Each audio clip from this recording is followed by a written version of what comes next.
S, ಎಲ್ರಿಗೂ ನಮಸ್ಕಾರ. Day 2ಗೆ ಸ್ವಾಗತ. ನೆನ್ನೆ ಬಂದ್ಬಿಟ್ಟು 10 ಕ್ವೆಶನ್ಸ್ನ ಸಾಲ್ವ್ ಮಾಡಿದ್ವಿ. ಇವತ್ತು 10 ಕ್ವೆಶನ್ಸ್ನ ಸಾಲ್ವ್ ಮಾಡ್ತಾ ಹೋಗೋಣ. ಓಕೆ, ಪ್ಲೀಸ್ ನಿಮ್ಗೇನಾದರೂ ವಿಡಿಯೋ ಅಕಸ್ಮಾತಾಗಿ ಸಿಕ್ಕಿ ವಿಡಿಯೋ ಇಷ್ಟ ಆದರೆ ಒಂದೇ ಒಂದು ಸಬ್ಸ್ಕ್ರೈಬ್ ಮಾಡ್ಕೊಳ್ಳಿ, ಒಂದು ಲೈಕ್ ಮಾಡಿ, ಒಂದು ಶೇರ್ ಮಾಡಿ.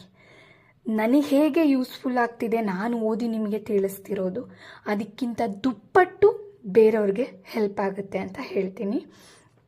So let's move on to the question number 11. Why the white blood corpuscles are popularly called as a soldiers of the body? ಅಂದರೆ ವೈಟ್ ಬ್ಲಡ್ ಕಾರ್ಪಸಲ್ಸ್ನ ನಾವು ನಮ್ಮ ಬಾಡಿಯಲ್ಲಿರುವಂಥ ವೈಟ್ ಬ್ಲಡ್ ಸೆಲ್ಸ್ನ ಸೋಲ್ಜರ್ಸ್ ಆಫ್ ದ ಬಾಡಿ ಅಂತಂದರೆ ನಮ್ಮ ಕಾಯುವಂತಹ ಸೋಲ್ಜರ್ಸ್ನ ನಾವು ಹೇಗೆ ಕರಿತೀವಿ ಹಾಗೆ ವೈಟ್ ಬ್ಲಡ್ ಸೆಲ್ಸ್ನ ನಾವು ಪಾಪ್ಯುಲರ್ಲಿ ಯಾಕೆ ನಾವು ಸೋಲ್ಜರ್ಸ್ ಆಫ್ ದ ಬಾಡಿ ಅಂತ ಹೇಳಿ ಕರೆದಿದ್ದೀವಿ? ಸೊ ಆಪ್ಷನ್ ಎ ಬಂದ್ಬಿಟ್ಟು march at a regular pace and appear uniform. Option B. Option C defend the body. Option D discipline. ನಿಮಗೆ ಗೊತ್ತಾಗುತ್ತೆ ಏನು ಅಂತಂದರೆ ದೇ ಆರ್ ಗಿವನ್ ಏನಂತ ಕೊಟ್ಟಿದ್ದಾರೆ, they are given as the white blood corpuscles ಅಲ್ಲಿ popularly ಏನಂತ ಕರೆದಿದ್ದೀವಿ ಪಾಪ್ಯುಲರ್ ಆಗಿ ಅಂತ, soldiers of the body. Soldiers of the body ಅಂತಂದರೆ ನಿಮಗೆ ಗೊತ್ತು. What about our soldiers in our country? ಏನು ಮಾಡ್ತಿದ್ದಾರೆ? They starts to protect our country or they are doing a simple work is nothing but they protect our country. ನಮ್ಮ ಒಂದು ಕಂಟ್ರಿನ protect ಮಾಡ್ತಿದ್ದಾರಲ್ವಾ? So ಅದೇ ಥರ ಈ ಒಂದು ಸೋಲ್ಜರ್ಸ್ ಆಫ್ ದ ಬಾಡಿ, ನನ್ನ ಬಾಡಿಲಿ ನಾವೇನಂತ ವೈಟ್ ಬ್ಲಡ್ ಸೆಲ್ಸ್ನ ಕರೆದಿದ್ದೀವಿ ಅಲ್ವಾ? ಇದು ಡಿಫೈನ್ ದ ಬಾಡಿ ಅಂತ ಹೇಳಿ ಕರಿಬೋದು. ಏಕೆ ಡಿಫೈನ್ ದ ಬಾಡಿ ಅಂತ ಹೇಳಿ ಆಪ್ಷನ್ನ ಸಿನ ಕರೆದಿದ್ದೀವಿ ಅಂತ ನೋಡೋದಾದರೆ, ಈ ಒಂದು ವೈಟ್ ಬ್ಲಡ್ ಕಾರ್ಪಸಲ್ಸ್ ಏನು ಮಾಡ್ತಾ ಹೋಗುತ್ತೆ ಅಂತಂದರೆ ನಮ್ಮ ಬಾಡಿಯಲ್ಲಿರುವಂತಹ ಇಮ್ಯುನಿಟಿ ಪವರ್ನ ಜಾಸ್ತಿ ಮಾಡ್ತಾ ಹೋಗುತ್ತೆ. ಸೊ ಅದಕ್ಕೋಸ್ಕರ ಇದನ್ನು ನಾವು ಡಿಫೈನ್ ದ ಬಾಡಿ, ನಮ್ಮ ಬಾಡಿನ ಡಿಫೆಂಡ್ ಮಾಡುತ್ತೆ, ಪ್ರೊಟೆಕ್ಟ್ ಮಾಡುತ್ತೆ ಅಂತ ಹೇಳಿಬಿಟ್ಟು ನಾವು ಆಪ್ಷನ್ ಸಿನ ನಾವು ಸೆಲೆಕ್ಟ್ ಮಾಡ್ಬೋದು. Okay, let's move on to the 12th question. Which one of the following is not correctly matched? So ಇಲ್ಲಿ ಅಬ್ಸರ್ವ್ ಮಾಡಬೇಕು. ಅವ್ರು ಏನಂತ ಕೇಳಿದ್ದಾರೆ? ನಾಟ್ ಅಂತ ಕೇಳಿದ್ದಾರೆ. Which one is correct? Following is correctly match ಅಂತ ಕೊಟ್ಟಿದ್ರೆ ಕರೆಕ್ಟಾಗಿ ಯಾವ್ದು ಮ್ಯಾಚ್ ಆಗಿದೆ ಅದನ್ನು ಚೂಸ್ ಮಾಡಬೇಕು. ಬಟ್ ಅವ್ರು ಕೇಳಿರೋದೇನು? They asked as a following is not correctly matched. Let's move on to the options. Option A haemoglobin and a skin. Option B vitamin C as a scurvy. Carbohydrates as a potato. Fat as a butter. So ಇಲ್ಲೇ ನಿಮಗೆ ಗೊತ್ತಾಗುತ್ತೆ. Let's eliminate wrong answers ಅಂತ ನೋಡ್ತಾ ಹೋದರೆ ನಮಗೆ ಅಲ್ಲಿ ಏನಂತ ಕೇಳಿದ್ರೆ ರೈಟ್ ಆನ್ಸರ್ ಸಿಕ್ಬಿಡುತ್ತೆ. ಅವರು ನಾಟ್ ಅಂತ ಕೇಳಿರೋದಲ್ವಾ? ಸೊ ಹಾಗಾದರೆ ವಿಟಮಿನ್ ಸಿ ಕಾಸ್ ಆಗೋ ಡಿಸೀಸ್ ಬಂದ್ಬಿಟ್ಟು scurvy. Absolutely it is right. Then carbohydrate like it's consisting of a ಪೊಟ್ಯಾಟೋಲಿ ಕಾರ್ಬೋಹೈಡ್ರೇಟ್ಸ್ನ ನೋಡ್ತೀವಿ. ಆ್ಯಂಡ್ ಆಲ್ಸೋ ಸಮ್ ರೈಸಲ್ಲೂ ಕೂಡ ಕಾರ್ಬೋಹೈಡ್ರೇಟ್ಸ್ನ ನೋಡ್ತೀವಿ. ಅದರಲ್ಲೆಲ್ಲ ಕಾರ್ಬೋಹೈಡ್ರೇಟ್ಸ್ ಪ್ರೆಸೆಂಟ್ ಇರುತ್ತೆ. It is also right answer. ಫ್ಯಾಟನ್ನು ನಾವು ಆಯಿಲಲ್ಲಿ ನೋಡ್ತೀವಿ, ಬಟರಲ್ಲಿ ನೋಡ್ತೀವಿ, ಗೀಯಲ್ಲಿ ನೋಡ್ತೀವಿ. So it is also right option. So the wrong option is a haemoglobin. Skin, it is not in a skin. Haemoglobin ಸ್ಕಿನ್ನಲ್ಲಿ ಇರೋದಿಲ್ಲ. Haemoglobin which is present in the red blood cells. Iron rich protein in a red blood cells ಅಲ್ಲಿ ನಾವು ಈ ಒಂದು haemoglobin ನೋಡ್ತೀವಿ. ಓಕೆನಾ? So ಅದಕ್ಕೆ wrong ಆಗಿರುವಂಥ option ಯಾವುದು? Haemoglobin and skin. ಸೊ ಇಲ್ಲಿ ಕೇಳೋದಕ್ಕೆ ಮ್ಯಾಚ್ ಆಗ್ತಿದೆ. So the right option is haemoglobin and skin, option A. Let's move on to the 13th question. Hepatitis is general term for a disease that caused by. ಹೆಪಿಟೈಟಿಸ್ನ ನಾವು general ಟರ್ಮಲ್ಲಿ ಯಾವ disease ಕಾಸ್ ಆಗುತ್ತೆ ಹೆಪಿಟೈಟಿಸಿಂದ, ನಾವು ಯಾವ್ದು ಒಂದು disease ಹೇಗೆ ಕಾಸ್ ಆಗುತ್ತೆ ಅಥವಾ ಯಾವ ಒಂದು ಇನ್ಫೆಕ್ಷನಿಂದ ನಾವು ಈ ಒಂದು ಹೆಪಿಟೈಟಿಸ್ ಬಿ ಒಂದು ಇನ್ಫೆಕ್ಷನ್ ಕಾಸ್ ಆಗುತ್ತೆ ಅಂತ ನೋಡೋದಾದರೆ ಆಪ್ಷನ್ ಎ ವೈರಸ್ ಕೊಟ್ಟಿದ್ದಾರೆ, ಬ್ಯಾಕ್ಟೀರಿಯಾ ಕೊಟ್ಟಿದ್ದಾರೆ, ಪ್ಯಾರಾಸೈಟ್ಸ್ ಕೊಟ್ಟಿದ್ದಾರೆ, ಆಲ್ ಆಫ್ ದಿ ಎಬೋವ್ ಅಂತ ಕೊಟ್ಟಿದ್ದಾರೆ. When move on to the ವೈರಸ್ಸಿಂದನೇ ಈ ಒಂದು ಹೆಪಿಟೈಟಿಸ್ ಕಾಸ್ ಆಗುತ್ತೆ. ಹೇಗೆ ಹೆಪಟೈಟಿಸ್ ಕಾಸ್ ಆಗುತ್ತೆ ಅಂತ ಅಂದರೆ ಇದು ಲಿವರ್ ಇನ್ಫ್ಲಮೇಷನ್ ಅಂತಲೇ ಕರೆದಿದ್ದೀವಿ. ಈ ಹೆಪಟೈಟಿಸ್ನ ನಾವು ಎಲ್ಲಿ ನೋಡ್ಬೋದು ಅಥವಾ ಎಲ್ಲಿ ಕಾಸ್ ಆಗುತ್ತೆ, ಯಾವ ಒಂದು ಪಾರ್ಟಲ್ಲಿ ನಮ್ಮ ಬಾಡಿಲಿ ಅಂತ ನೋಡೋದಾದರೆ ಲಿವರಲ್ಲಿ ಹೆಪಟೈಟಿಸ್ನ ನೋಡ್ತಾ ಹೋಗ್ತೀವಿ. It is a most commonly caused by a viral infection. Viral ಇನ್ಫೆಕ್ಷನ್ನಿಂದ ಕಾಸ್ ಆಗುವಂಥದ್ದು ಈ ಹೆಪಟೈಟಿಸ್ ಬಿ ಆಗಿರುತ್ತೆ. So viral infection is nothing but correct option is a virus which is caused by the ವೈರಸ್ಸಿಂದ ಕಾಸ್ ಆಗುತ್ತೆ. Let's move on to the option 14 which is a communicable diseases. So ಸ್ನೇಹಿತರೆ, communicable ಅಂತಂದರೆ ಒಬ್ಬರಿಗೊಬ್ಬರಿಗೆ ಹರಡುವಂತಹ ರೋಗಗಳು ಯಾವುದು, ಅದ್ರ ಜೊತೆಗೆ ಹರಡದಿರೋವಂತಹ ರೋಗಗಳು ಯಾವುದು ಅಂತ ಹೇಳಿಬಿಟ್ಟು ಕಮ್ಯುನಿಕೇಬಲ್, ನಾನ್ ಕಮ್ಯುನಿಕೇಬಲ್ ಅಂತ ಹೇಳಿ ಕೇಳಿದ್ದಾರೆ. ಇಲ್ಲಿ ನೋಡ್ತಾ ಹೋದರೆ ಕಮ್ಯುನಿಕೇಬಲ್ ಅಂದರೆ ಒಬ್ರಿಗೊಬ್ರಿಗೆ ಹರಡೋ ಅಂಥದ್ದು ಅಸ್ತಮ. ಖಂಡಿತವಾಗ್ಲೂ ಅಸ್ತಮ ಯಾವುದೇ ಕಾರಣಕ್ಕೂ ಹರಡೋದಿಲ್ಲ, ಈ ಒಂದು ಡಿಸೀಸ್ ಆಗಿರುತ್ತೆ. Scurvy which is caused by the vitamin C ಅಂತ ಹೇಳ್ತೀವಿ. ಅದು ಕೂಡ ನಿಮ್ಮ ಬಾಡಿಯಲ್ಲಿ ಏನಾದರೂ ಡಿಫಿಷಿಯನ್ಸಿ, ಕೊರತೆ ಕಡಿಮೆ ಅಂದರೆ ಯಾವುದಾದ್ರು ಫುಡ್ಡಿನ ಕೊರತೆ ಕಮ್ಮಿ ಆದಾಗ ಮಾತ್ರ ಈ ಒಂದು ವೈಟಮಿನ್ ಸಿಯಿಂದ ಸ್ಕರ್ವಿನ ಕಾಸ್ ಆಗುತ್ತೆ. ಸೊ ಇದು ಮಾತ್ರ ಕಮ್ಯುನಿಕೇಬಲ್ ಆಗಿರೋಕ್ಕೆ ಚಾನ್ಸ್ ಇಲ್ಲ. ಹಾಗಾದರೆ ಮಿಸಲ್ಸ್ ಅದ್ರ ನೆಕ್ಸ್ಟ್ ಡಯಾಬಿಟಿಸ್ ಕೊಟ್ಟಿದ್ದಾರೆ. Diabetes is nothing but it is also a disease which does not caused by any virus or bacteria anything, ಯಾವುದರಿಂದನೂ ಕಾಸ್ ಆಗೋದು ಇಲ್ಲ.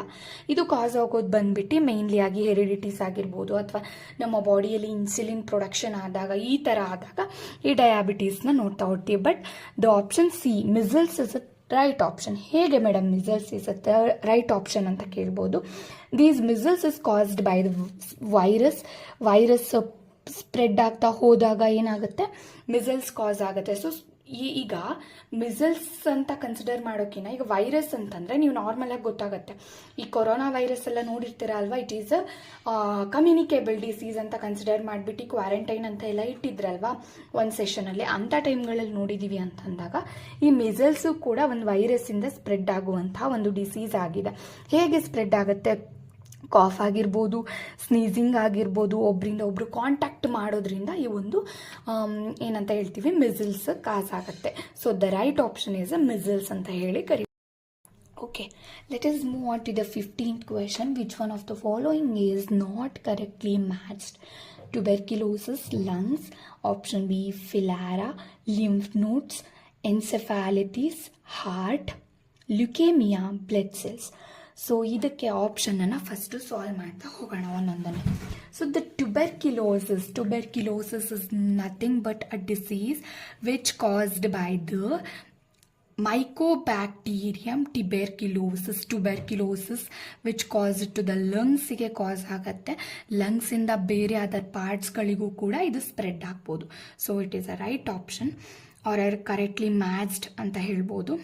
ಫಿಲಾರಾ ಲಿಂಫ್ ನೋಡ್ಸ್ಗೆ ಕಾಸ್ ಆಗುತ್ತಾ ಅಂತ ನೋಡೋದಾದರೆ yes, it is a infection which is caused by the thread warm ಅಥವಾ ವಾರ್ಮ್ಸ್ಗಳಿಂದ ಕಾಸ್ ಆಗೋಂಥದ್ದು lymph ನೋಡ್ಸ್ಗೆ effect ಆಗುತ್ತೆ. So it is also right.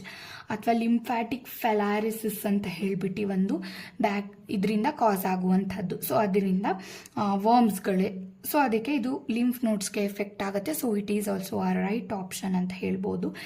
Then let's move on to the third option, C, which is called as a ಎನ್ಸೆಫಾಲೋತಿಸ್. ಹಾರ್ಟಿಗೆ ಕಾಸ್ ಆಗುತ್ತಾ? ಖಂಡಿತವಾಗ್ಲೂ ಇದು ಹಾರ್ಟಿಗೆ ಕಾಸ್ ಆಗುವಂಥ disease ಅಲ್ಲ. It is caused for the ಬ್ರೈನಿಗೆ sudden ಆಗಿ cause ಆಗುವಂಥ disease.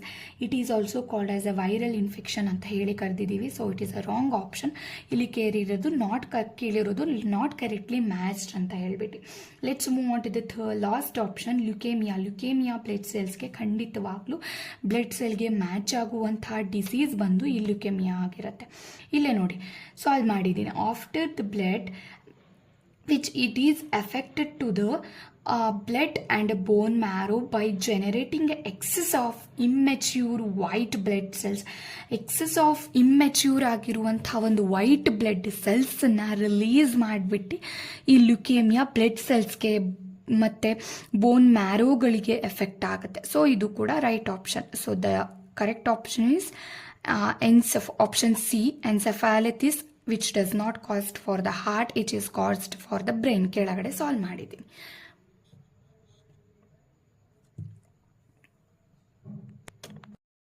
Okay, Let's move on to the question 16. Which one of the following has the highest protein content per gram? ಅಂದರೆ ಒಂದು ಪರ್ ಗ್ರಾಮ್ ಅಂತಂದರೆ ಗ್ರಾಮಿಗೆ ಕನ್ಸಿಡರ್ ಮಾಡಿದಾಗ ಯಾವ ಒಂದು ಈ ಆಪ್ಷನ್ ಕೆಳಗಡೆ ಇರುವಂಥ ಆಪ್ಷನ್ಗಳಲ್ಲಿ ಜಾಸ್ತಿ amount of abundance or highest amount of ಪ್ರೋಟೀನನ್ನು ಹೊಂದಿದೆ ಅಂತ ಕೇಳಿದ್ದಾರೆ ಪ್ರಶ್ನೆನ. So the option A is groundnut, option B soybean, option C apple, option D ಮತ್ತು ವೀಟ್ ಬಂದಿದೆ. So the first option is groundnut. ಗ್ರೌಂಡ್ನಟ್ಟಲ್ಲಿ ಜಾಸ್ತಿ ಅಮೌಂಟ್ ಆಫ್ ಏನಾಗಿರುತ್ತೆ, ಒಂದು ಪ್ರೋಟೀನ್ ಕಂಟೈನ್ ಆಗಿರೋಲ್ಲ. ಸೊ ಅದಕ್ಕೆ ಗ್ರಾಮ್ ಲೆಕ್ಕದಲ್ಲಿ ತೊಗೊಂಡ್ರೆ 25.80 ಗ್ರಾಮ್ ಅಷ್ಟು, ಅಂದರೆ 25.80 ಗ್ರಾಮ್ ಅಷ್ಟು ಪ್ರೋಟೀನ್ ಕಂಟೈನ್ ಆಗಿರುತ್ತೆ. Let's move on to the soybean. This soybean consisting of 36 to 40% are considered in according to gram it consisting of 36 grams protein per 100 ಗ್ರಾಮಿಗೆ ಜಾಸ್ತಿ ಇರುವಂಥದ್ದು ಸೋಯಾಬೀನು. ಆ್ಯಪಲ್ ಬಂದ್ಬಿಟ್ಟು ಲೋಯೆಸ್ಟ್ ಪ್ರೋಟೀನ್ ಫ್ರೂಟ್ ಅಂತಲೇ ಹೇಳ್ಬೋದು. 0.003 gram ಅಷ್ಟು ಇದರಲ್ಲಿ ಏನಾಗಿರುತ್ತೆ, ಒಂದು ಪ್ರೋಟೀನ್ ಕಂಟೈನ್ ಇರುತ್ತೆ. ವೀಟಲ್ಲಿ ನೋಡೋದಾದರೆ the wheat consisting of mainly 14 gram, 15 gram ಅಷ್ಟು 14 ಗ್ರಾಮ್ ಅಷ್ಟು ಏನಾಗಿರುತ್ತೆ ಪ್ರೋಟೀನ್ ಕಂಟೈನ್ ಆಗಿರುತ್ತೆ. Let's move on to the question 17. Which one of the following has alpha carotene as a protein? Alpha carotene ಅಂತಂದ್ರೆ ಏನು, ಮೊದಲು ಅದನ್ನು ತಿಳ್ಕೋಬೇಕು. The alpha carotene, it is a structural protein is found in the skin, hair, nails and wool. ಇಂಥ ಒಂದು ನಾರಿನಂತಹ ಪದಾರ್ಥಗಳು ಅಂದರೆ ತಪ್ಪಾಗೋದಿಲ್ಲ. ಅಂತಹ ಒಂದು ಇದರಲ್ಲಿ ಈ ಒಂದು ಆಲ್ಫಾ ಕೆರೋಟಿನ್ ಅನ್ನೋದು ಪ್ರೆಸೆಂಟ್ ಇರುತ್ತೆ. ಇದನ್ನು ನಾವು ಸ್ಟ್ರಕ್ಚರಲ್ ಪ್ರೋಟೀನ್ ಅಂತ ಕರಿತೀವಿ. ಎಲ್ಲೆಲ್ಲಿ ನೋಡ್ತೀವಿ ಅಂತಂದರೆ ಸ್ಕಿನ್ ಆಗಿರ್ಬೋದು, ಏರ್ಸ್ಗಳಲ್ಲಾಗಿರ್ಬೋದು, ನೈಲ್ಸ್ಗಳಲ್ಲಾಗಿರ್ಬೋದು, ಊಲ್ಸ್ಗಳಲ್ಲಾಗಿರ್ಬೋದು. ಸೊ ಅದಕ್ಕೆ the right option is wool. Option A blood, egg, skin and wool ಅಂತ ಕೊಟ್ಟಿದ್ದಾರೆ. So the wool is the right option. Let's move on to the question number 18. Mushroom are can be ಏನಂತ ಕರಿತೀವಿ, ಇದಿಷ್ಟು ಆಪ್ಷನ್ನ ಕೊಟ್ಟಿದ್ದಾರೆ. First option A a variety of fungus, option B fleshy fruiting body of the fungus, option C grown in a small sheds or a plots, option D all of the above. First mushroom ಅಂದರೆ ಏನು? The mushroom is a fruiting body of the fungus that grow all above the ground. ಅಂತಂದರೆ ಎಲ್ಲ ಗ್ರೌಂಡಲ್ಲೂ ಕೂಡ ಈ ಒಂದು ಮಶ್ರೂಮ್ನ grow ಮಾಡ್ಬೋದು. ಅದ್ರ ಜೊತೆಗೆ this are all called as a fruiting body of the fungus. ಫಂಗಸ್ಸಿನ ಒಂದು ಫ್ರೂಟಿನಿಂಗ್ ಬಾಡಿ ಅಂತ ಹೇಳಿ ಕರ್ತಿದ್ದೀವಿ. ಸೊ ಇಲ್ಲಿ ಕೊಟ್ಟಿರೋ 3 ಆಪ್ಷನ್ಸ್ ಕರೆಕ್ಟ್ ಇದೆ. So the option is all of the above, correct option. Okay, let's move on to the 19th question. Which of the following is not a primary product? Primary ಅಂತಂದರೆ first ಮೊದಲನೇದಾಗಿನೇ ಅಂದರೆ ಇವಾಗ ನೀವು plants ಅಂತಂದರೆ ಅದನ್ನು ಪ್ಲ್ಯಾಂಟಿಂದ ಯಾವ್ದು ಬರುತ್ತೆ, ವೆಜಿಟೇಬಲ್ಸ್ಗಳು, ಇದೆಲ್ಲ ಪ್ರೈಮರಿ ಪ್ರಾಡಕ್ಟ್ಸ್ಗಳಂತ ಕನ್ಸಿಡರ್ ಮಾಡ್ಕೋಬೇಕು. ಅದು ಬಿಟ್ಟು ಲೆಟ್ಸ್ ಕನ್ಸಿಡರ್ ದ ಮಿಲ್ಕ್ ಅಂತ ಕೊಟ್ಟಿದ್ದಾರಲ್ವಾ. ಮಿಲ್ಕ್ ಏನಾಗಿರುತ್ತೆ, ಈಗ ಹಸುಗಳು when the cow starts to feed the plants themselves, ಅಂದರೆ ಪ್ಲಾಂಟ್ಸ್ಗಳನ್ನು ತಿಂದ ನಂತರ it starts to convert into milk or digest as in the stomach of the cow ಒಳಗಡೆ ಅದು ಡೈಜೆಷನ್ ಪ್ರೋಸೆಸ್ನ ಕ್ಯಾರಿ ಮಾಡ್ಕೊಂಡು ಹೋಗಿ ಅದೇನಾಗುತ್ತೆ, after some time it's converts into milk and we use to drink the milk. ಅದಕ್ಕೆ ಇದು secondary product ಆಗಿರುತ್ತೆ. So ಇಲ್ಲಿ ಕೇಳಿರೋದು which is not a primary product. So the milk is a correct option. Vegetables ಪ್ಲಾಂಟ್ಸಿಂದ ಸಿಗುತ್ತೆ, ಸಿರಿಯಲ್ಸ್ಗಳು ಪ್ಲಾಂಟ್ಸ್ಗಳಿಂದ, ಫ್ರೂಟ್ಸ್ಗಳು ಕೂಡ ನಮಗೆ ಪ್ಲಾಂಟ್ಸ್ಗಳೇ. ಪ್ಲಾಂಟ್ ಬೈ ಪ್ರಾಡಕ್ಟ್ಸ್ ಏನಿರುತ್ತೆ ಅದಷ್ಟು ಕೂಡ ಪ್ರೈಮರಿ ಫುಡ್ ಪ್ರಾಡಕ್ಟ್ಸ್ ಅಂತ ಹೇಳಿ. Okay, let's move on to the 20th question. Which of the following vegetables have abundance amount of vitamin A and C? ಈ ಥರ ಕ್ವೆಶನ್ಸ್ ಕೇಳಿದಾಗ ನಮಗೆ ಕ್ವೆಶನ್ ಮಾರ್ಕ್ ಜಾಸ್ತಿ ಅರೈಸ್ ಆಗುತ್ತೆ. ಸೊ ಇಲ್ಲಿ ಅಬಾಂಡೆನ್ಸ್ ಅಮೌಂಟ್ ಅಂತಂದರೆ ಜಾಸ್ತಿ ಅಮೌಂಟಲ್ಲಿ ಯಾವುದ್ರಲ್ಲಿ ಪ್ರೆಸೆಂಟ್ ಇರುತ್ತೆ, ಈ ಒಂದು ವಿಟಮಿನ್ ಎ ಮತ್ತು ವಿಟಮಿನ್ ಸಿ. ಇಲ್ಲೇ ಕನ್ಸಿಡರ್ ಮಾಡ್ಕೊಳ್ಳಿ ಏನಾಗುತ್ತೆ, ಟೊಮ್ಯಾಟೋಲಿ ಸಿಟ್ರಸ್ ಅಂತಂದರೆ ಹುಳಿ ಅಂಶ ಇರುತ್ತೆ, ಆವಾಗ ವಿಟಮಿನ್ ಸಿ ಪ್ರೆಸೆಂಟ್ ಇದ್ದೇ ಇರುತ್ತೆ. ವಿಟಮಿನ್ ಎ ಕೂಡ ಪ್ರೆಸೆಂಟ್ ಇರುತ್ತೆ because it is a red in colour. ಓಕೆನಾ? ಸೊ ಹಾಗಾದರೆ ಫಸ್ಟ್ ಬ್ರಿಂಜಾಲಲ್ಲಿ ನಾವು vitamin B, vitamin K, vitamin ಸಿನ ನೋಡ್ತೀವಿ. ಲೇಡೀಸ್ ಫಿಂಗರಲ್ಲಿ vitamin C, vitamin A, vitamin ಕೆನ ನೋಡ್ತಾ ಹೋಗ್ತೀವಿ. ಪೊಟ್ಯಾಟೊ ಅಲ್ಲಿ vitamin C and vitamin B6. ಇಲ್ಲಿ ಕೇಳಿರೋದು abundance is nothing but highest amount ಯಾವುದ್ರಲ್ಲಿರುತ್ತೆ? ಜಾಸ್ತಿ. ಸೊ ಅದಕ್ಕೆ the rich in vitamin, so in a ಟೊಮ್ಯಾಟೊದಲ್ಲಿ ಇರುತ್ತೆ, ರಿಚ್ ಜಾಸ್ತಿ ಇರುತ್ತೆ. ಸೊ ಅದಕ್ಕೆ ನಾವು ಆಪ್ಷನ್ ಡಿನ ಸೆಲೆಕ್ಟ್ ಮಾಡಿದ್ದೀವಿ. Thank you for watching. ನಿಮಗೇನಾದರೂ ವಿಡಿಯೋ ಖಂಡಿತವಾಗ್ಲೂ ಇಷ್ಟ ಆಗಿದ್ರೆ ಒಂದು ಲೈಕು, ಸಬ್ಸ್ಕ್ರೈಬು, ಶೇರ್ನ ಮಾಡಿಬಿಡಿ. ನನಗೂ ಹೆಲ್ಪ್ ಆಗುತ್ತೆ, ನಿಮಗೂ ಹೆಲ್ಪ್ ಆಗುತ್ತೆ. Thank you for watching.